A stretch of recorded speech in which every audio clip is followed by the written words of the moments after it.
If your website has not yet integrated Google Tag Manager, this integration must take place first. To do so, open the Google Tag Manager. Here, you create a new account for your website, enter the name of your company, select the country, and enter your website at the bottom. The target platform is web, and then click on Create.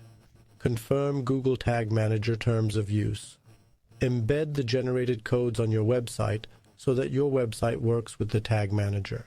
To integrate the web chat on your website via the Google Tag Manager, we take another look at the current configuration in the Live Test tab. Of course, you can make changes to the widget at any time without having to perform the integration again.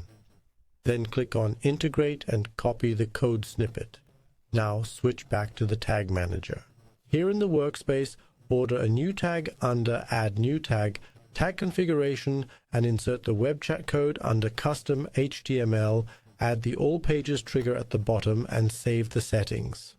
Give the tag a name, save again, and you're ready. Click on Send, Publish, and Next at the top. You have already integrated the web chat on your website, and, if necessary, you can use different triggers with wildcards to integrate the corresponding web chat code snippets for different team channels on certain parts of your website.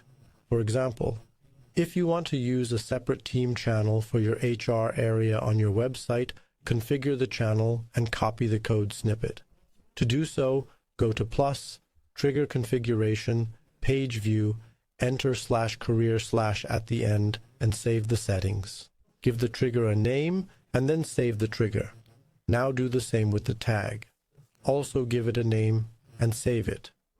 All changes must be sent and published again. From now on, this code will be included as soon as the URL contains the word /career/. This makes it easy to implement rules for multilingual websites, different company divisions or product groups with different contact persons.